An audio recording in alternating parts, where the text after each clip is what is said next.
భరత్ గారు సత్యదూర మాటలు మాట్లాడారు అధ్యక్ష. ఎందుకంటే 86 లక్షలు అన్నారు, అది ఎక్కడి నుంచి వచ్చిందో ఆయన తెలియదు అధ్యక్ష. 79,51,903 మంది విద్యార్థులు యూడైస్ లో క్లాస్ 1 టు క్లాస్ 12 ఎన్రోల్ అయ్యారు. వాళ్ళకి తల్లికి వందనం కింద 6,000 కోట్లు కాదండి, 8,454 కోట్ల రూపాయలు వాళ్ళ అకౌంట్ లో డిస్పర్స్ చేస్తాం జరిగింది. దీంట్లో ప్రోగ్రామ్ కింద 67,01,653 మందికి తల్లికి వందనం వర్తించింది.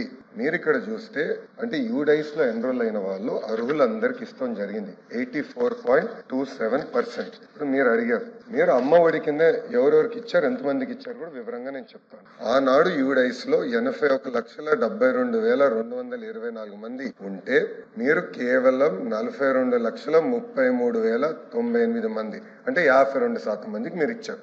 మేము 85% మందికి ఇచ్చాం. అదే విధంగా ఇంకొక సంవత్సరం 2021 తీసుకుంటే సుమారుగా 83 లక్షలు ఉంటే మీరు ఇచ్చింది కేవలం 44 లక్షల మందికే. 21-22లో 82 లక్షల మంది ఉంటే విద్యార్థులు మీరు ఇచ్చింది కేవలం 43 లక్షల మందికే. 2022లో 22-23లో 8 లక్షల మంది ఉంటే మీరు ఇచ్చింది కేవలం 42 లక్షల మంది అంటే 52% మందికి మీరు ఇష్టం జరిగింది, పిల్లలకి మీరు ఇష్టం జరిగింది. కానీ ప్రజాప్రభుత్వం ఇచ్చిన హామీ మేరకు 84.27% మేము అందజేస్తాం జరిగింది. మీరు కొంతమందికి పడలేదు అంటున్నారు, దయచేసి అక్కడ తల్లికి వందనం అని అడగండి, చెప్తారు. పడలేదంటే వివరాలు పంపించండి sir, we are willing to correct, no issue.